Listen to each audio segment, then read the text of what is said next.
Let me ask a question. Mobile phones. How many of people sitting in this room have changed their mobile phones in the last 2 years? Changed their mobile phones in the last 2 years. Please raise your hand. Like 40% people in this audience.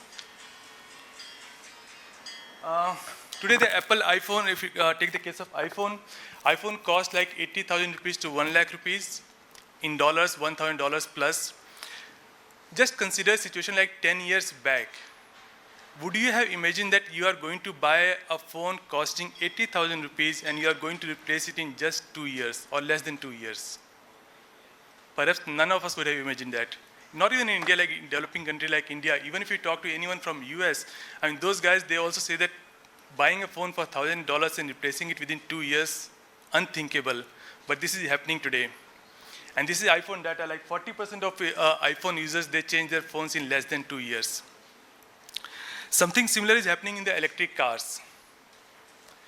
If you look at the new electric cars, the cars that have been designed like an electric car and not converted from the others to electric, these cars are nothing but a nice dashboard inside. If you take case of cars, if you know, most people will know, a car has got like 50% by volume is plastics. Battery life of a new cars is, companies claim it's going to be like 7 years. And battery weight of the new car is like 25%. Battery cost constitutes like 25%. Every 7 years, battery has to be replaced. It will be as good as like you have to replace your entire car. What is the expected life of these new cars? People who are buying these new electric cars, they expect to change it within 4 years. What it means for us? People are talking about energy transition, but we missed two other aspects here. I would like to drive the point from the point of view of electric cars. People changing their electric cars in 4 years time frame means three things for us. One, we are talking about electrification, very rapid pace of electrification. Everyone understands electrification. Everyone understands energy transition, moving from fossil fuels to renewable energy. Plastics. As I said, 50% by volume of new cars is plastics. Where is this plastics going to come from? We are talking about battery. We are talking about batteries that will be replaced every 7 years. Perhaps people are going to change their cars every 4 years. Most of the cars, once they replace, it's going to the scrapyard. Batteries are going to be replaced less than 7 years time frame. So if you are talking about circular economy, we are talking about two things. We are talking about plastic circular economy. We are talking about battery metal circular economy. The cars, the electric cars, they have jumped in its popularity in the last 3 years, last 2 years, last 3 years, or maximum last 4 years. In the next 1 or 2 years, you are going to see a major cusp in terms of battery recycling. Plastics again, as I said, where is the plastics is going to come from? Now here comes the question about innovation. The new plastics technologies, the one that we are talking here today, these plastics consume carbon and carbon dioxide to make plastics. These kind of processes are available commercially. Plastics, if you go upstream, the upstream of plastics chemicals is ethylene and propylene, olefins, ethylene and propylene. And to make this ethylene and propylene, where is it going to come from? The primary feedstock is naphtha. Again, we are talking about energy transition. We are talking about renewable energy. We are talking about all those things. But at the same time, the fossil fuel industry, the industry that produces naphtha, going to ethylene, propylene, olefins, going to further downstream chemicals, that industry is also growing. People don't talk about it, but that's a reality in front of us. Let me come to the topic, my energy transition. So the way we see it, energy transition, we see as four joint sectors. One is hydrogen economy. Hydrogen economy is going to grow, whether we talk about renewable energy, production of renewable energy, or we talk about traditional oil and gas industry. Hydrogen is required for a refinery as well. People are talking about bringing hydrogen from renewable sources into refinery. People are talking about bringing renewable hydrogen into a olefins plant, into petrochemicals plant. And people are talking about using hydrogen for chemicals production as well. So hydrogen economy is going to grow. my previous speakers have already spoken about it. Decarbonization, again an example is electricity, but at the same time there are several hard to abate sectors where the decarbonization initiatives are taking place. For example, steel. Today we have started talking about green steel. Okay, most of the cases it's not economically feasible to produce green steel or to sell green steel, but things are taking shape. We are talking about circular economy through the example of electric cars. I spoke about circular economy, plastics, circular plastics. We spoke about circular battery metals. And the fourth one that's coming up is biofuels. So my name is Rakesh. I look after I'm Global Director Marketing at KBR. Many people who don't know about KBR. So KBR is a Houston-based organization, more than 100-year-old organization. We have got credit for developing several technologies in the oil and gas sector. We offer technologies which are our patented technologies. There are several technologies for which we have got a know-how and we don't even go for patent route. And we offer those technologies, and these are process technologies. And adjacent to these technologies are other services that we offer, whether it's digital solutions or other our IP-based consulting. And further downstream, we offer our detailed engineering, EPCM, and other such services. As I said, we see four clear pillars in this energy transition journey: hydrogen economy, decarbonization, biofuels, and circular. We offer technologies under these four pillars from our refining portfolio, sustainable petrochemicals portfolio, ammonia, hydrogen portfolio, inorganics portfolio, plastics, and so on. I would like to give an example of the technology that we are talking here.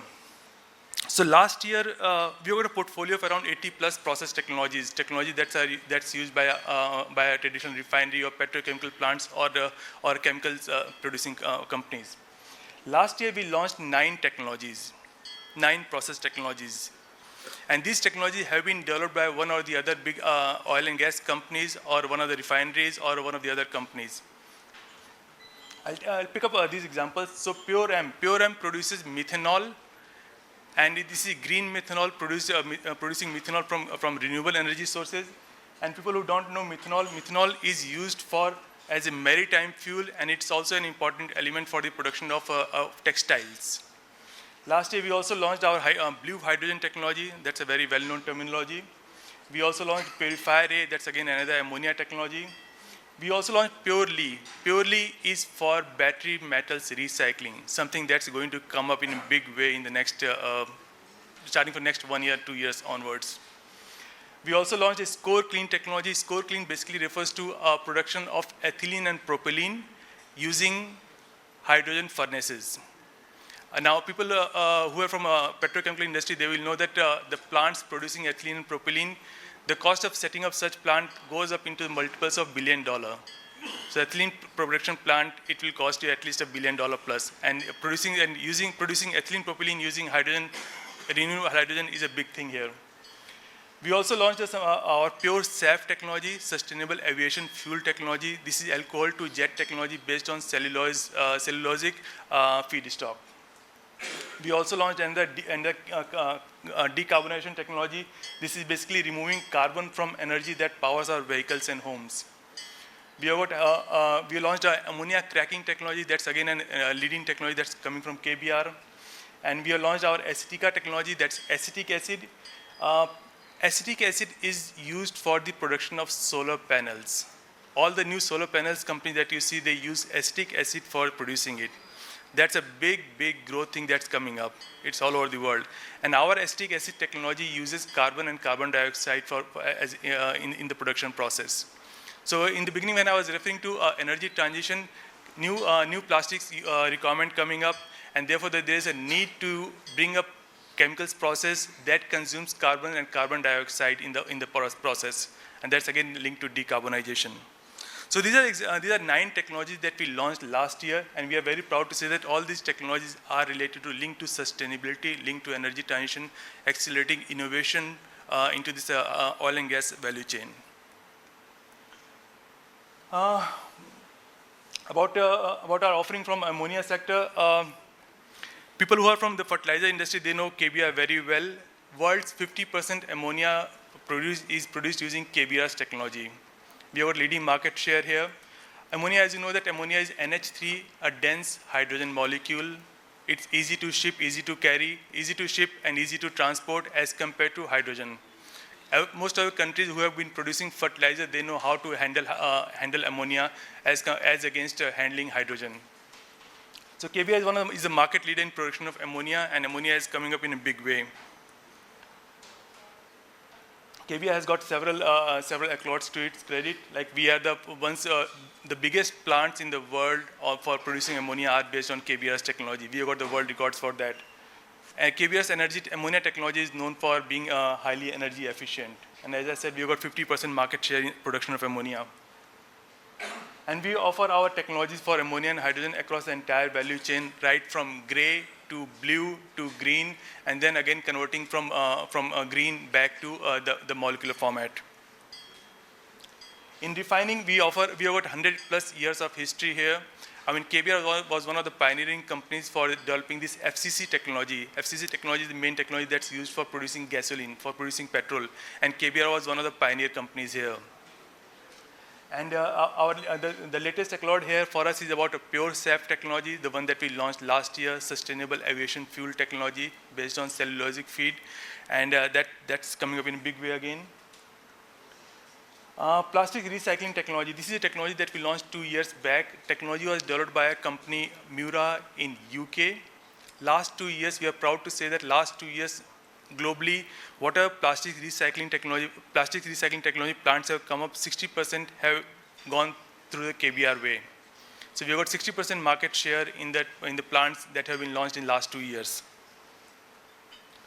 Pure SAF, our technology, as I said, is based on cellulosic feed, and it's the next big thing that we expect here. And so on, we have got several technologies. It's a big list of technologies. I don't want to go through all these technologies. So to summarize my presentation, what we do makes sustainability real for our clients in the oil and gas sector. With this, I conclude my presentation. Any questions, I can take it up now, or I can take it up later. Thank you. So ladies and gentlemen, big round of applause for Mr. Rakesh Singh.